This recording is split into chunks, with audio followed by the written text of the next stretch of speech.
देख रहे हैं विराट न्यूज सत्य के साथ।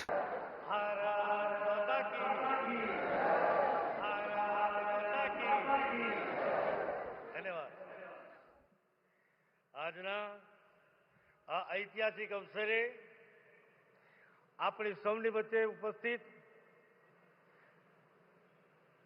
દેશના યશસ્વી લોકલાડીલા આદરણીય પ્રધાનમંત્રી શ્રી, આ વિસ્તારના સાંસદ બેન કલાબેન, સંઘ પ્રદેશના જિલ્લા પંચાયતના સૌ અધ્યક્ષ મહોદય, ચૂંટાયેલા સદસ્ય મિત્રો, નગરપાલિકાના અધ્યક્ષ મહોદય, ચૂંટાયેલા સદસ્ય મિત્રો, તમામ ગ્રામ પંચાયતના સરપંચ મિત્રો, સદસ્ય મિત્રો, સૌ આદરણીય વડીલો, માતા બહેનો, લાભાર્થી મિત્રો, ઉદ્યોગ ગૃહના આગેવાનો, મારા શ્રમિક ભાઈઓ બહેનો, જેના માટે મને સદાય વિશેષ પ્રેમ છે એવા વાલા યુવાનો, પત્રકાર મિત્રો,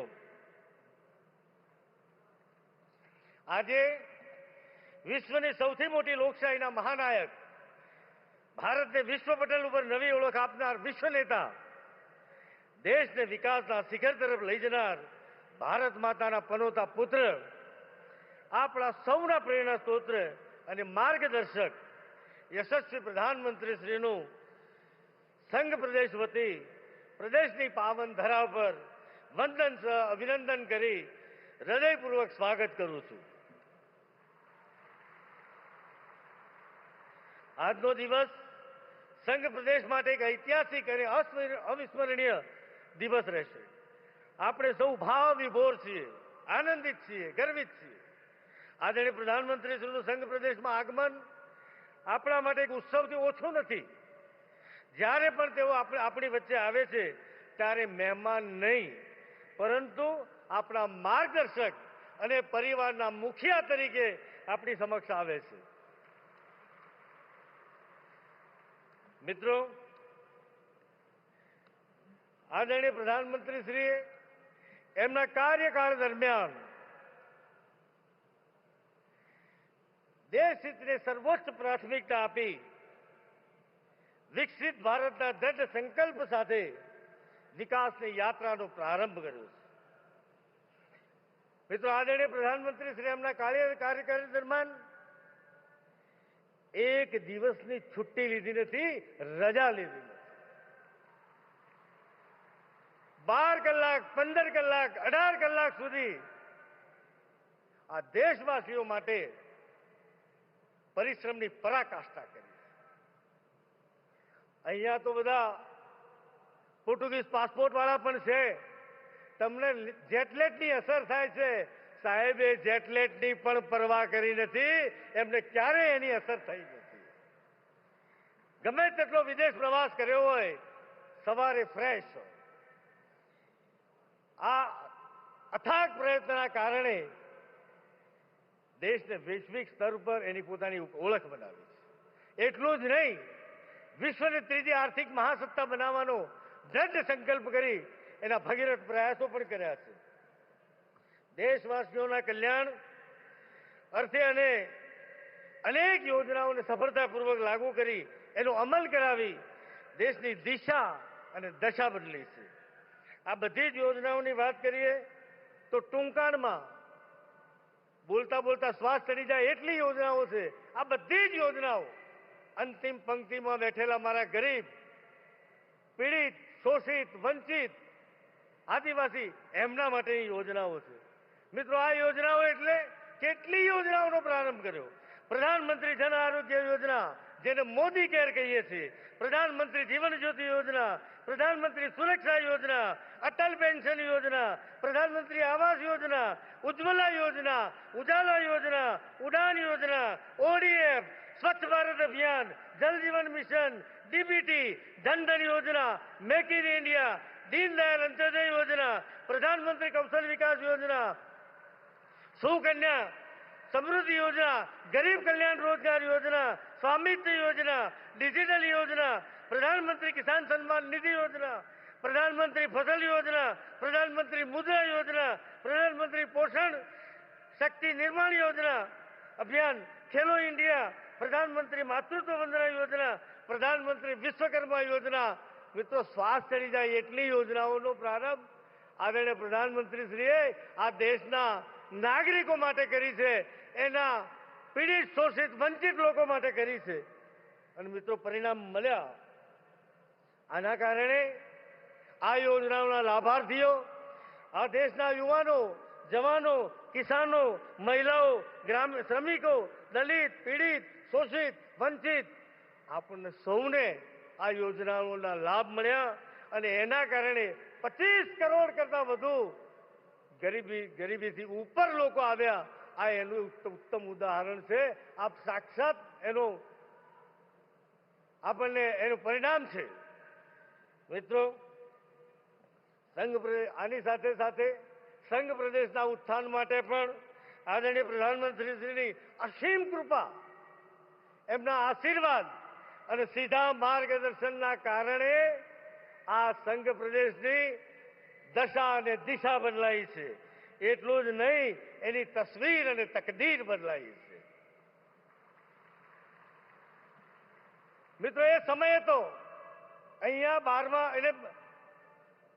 12મા સાયન્સ, આર્ટ્સ, કોમર્સનું પરીક્ષાનું કેન્દ્ર પણ નહોતું. આપણી યાત્રાનો પ્રારંભ ત્યાંથી થાય છે.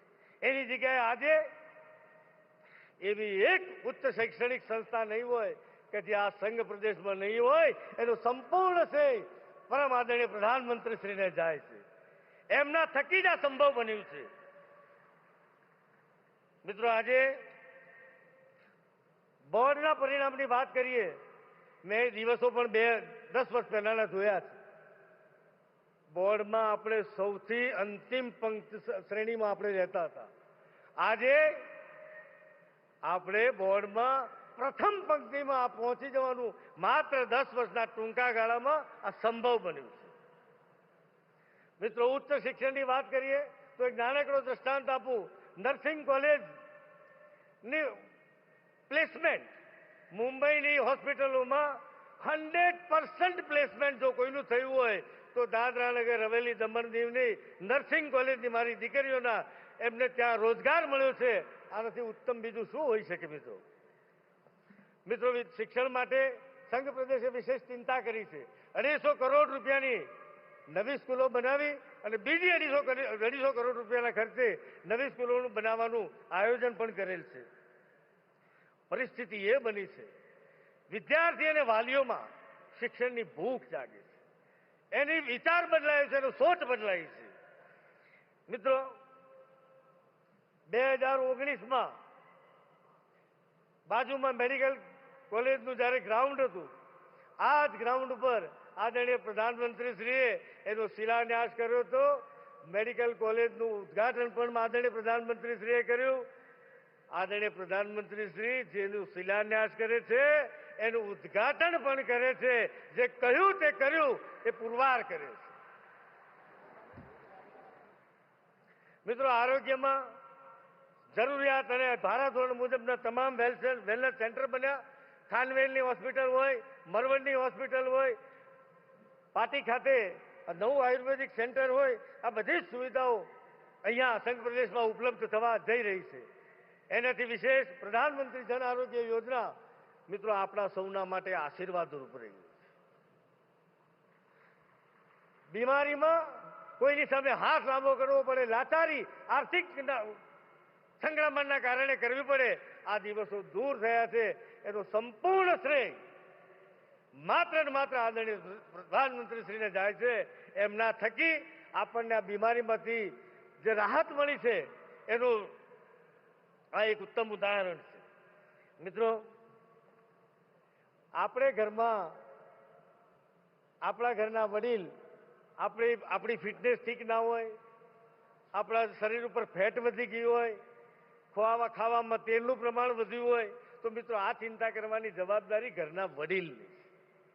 આ વડીલની ભૂમિકા આદરણીય શ્રી પ્રધાનમંત્રીશ્રીએ નિભાવી. ફિટ ઇન્ડિયાનું એક મુવમેન્ટ ચલાવી. એટલું જ નહીં, તમારી મેદસ્વીતા ઘટે એના માટે પણ સાહેબે કહ્યું કે મહેરબાની કરીને હવે તેલ ખાવાનું થોડું ઓછું કરજો. આવી ચિંતા પણ આદરણીય પ્રધાનમંત્રીશ્રીએ કરી છે. મિત્રો, સ્વચ્છતાની વાત હોય આવાસની વાત હોય, સ્માર્ટ સિટીની વાત હોય, તો આ 3 શહેરોમાંથી 2 શહેરોમાં સ્માર્ટ સિટીમાં સમાવેશ કરી એના વિકાસ કાર્યો ચાલી રહ્યા છે. દમણના દરિયા કિનારાની વાત હોય, નમો પથ હોય કે રામ સેતુ હોય, હિન્દુસ્તાનનો સૌથી લોંગેસ્ટ પ્રોમિનાર છે. મિત્રો, એનો લાભ ટુરિસ્ટો આવવાના કારણે હોમસ્ટે પોલિસી હોય, હોકર્સ હોય, નાના નાના વિક્રેતા હોય, એની આર્થિક સ્થિતિમાં અનેક ગણો બદલાવ થયો છે. મિત્રો, આ છેલ્લા 1 દશકામાં આદરણીય પ્રધાનમંત્રીશ્રીના કુશળ માર્ગદર્શનમાં, એમના આશીર્વાદ, એમની અસીમ કૃપાના કારણે 13,000 કરોડ કરતા વધુ રકમ આ સંઘ પ્રદેશને મળી છે. સાહેબનો જેટલો હૃદયથી આભાર માનીએ એટલો ઓછો છે. આ સંઘ પ્રદેશ સદૈવ આદરણીય પ્રધાનમંત્રીશ્રીનો ઋણી રહેશે. મિત્રો, આ દશકામાં સંઘ પ્રદેશને નવી ઓળખ મળી, નવો આત્મવિશ્વાસ અને નવી દિશા મળી છે. આ સંઘ પ્રદેશને મોડેલ સંઘ પ્રદેશ બનાવવા માટે આપશ્રીના માર્ગદર્શનમાં સતત અમે આગળ વધી રહ્યા છીએ. આદરણીય પ્રધાનમંત્રીશ્રીના આશીર્વાદથી પ્રદેશને નવી ઊંચાઈ પર લઈ જવાનો વિનમ્ર પ્રયાસ કરવામાં આવ્યો છે. રાષ્ટ્ર નિર્માણની પ્રતિબદ્ધતા અને સમર્પણ ભાવ સાથે વિકાસ કાર્યો થઈ રહ્યા છે. 2047 સુધીમાં વિકસિત ભારતના સંકલ્પને સિદ્ધ કરવા આ નાનકડો સંઘ પ્રદેશ દેશની પ્રગતિમાં મહત્વપૂર્ણ યોગદાન આપી રહ્યો છે. આવી જેને આપણા માટે તમામ સુવિધાઓ ઉપલબ્ધ કરાવી છે. અરે, ઉદ્યોગગૃહો અહીંયાથી પલાયન થવાની સ્થિતિમાં હતા, એની જગ્યાએ વાતાવરણ બદલાઈ ગયું. અહીંયા જે હયાત ઉદ્યોગો છે એનું એક્સપાન્શન વધ્યું, નવા ઉદ્યોગો આવવા લાગ્યા, નવા ઉદ્યોગમાં યુવાનોને રોજગાર મળવા લાગ્યો. બહેન દીકરી રાતે આજે 12 વાગે કોઈ પણ જાતના ભય વગર દમણ, દીવ કે સેલવાસામાં મુક્ત રીતે ફરી શકે છે. આ સુરક્ષાઓનો માહોલ આદરણીય પ્રધાનમંત્રીના આશીર્વાદથી બન્યો છે. આવા આપણા સૌના લાડીલા નેતા યશસ્વી પ્રધાનમંત્રીશ્રીનું ફરી એક વખત આ ધરતી ઉપર હૃદયપૂર્વક સ્વાગત કરું છું, વંદન કરું છું, અભિનંદન કરું છું. મારી સાથે 2 હાથ ઊંચા કરી, મુઠ્ઠી બંધ કરી અને આદરણીય પ્રધાનમંત્રીશ્રીનું પુનઃ સ્વાગત કરીશું. ભારત માતા કી, ભારત માતા કી, ભારત માતા કી. ધન્યવાદ.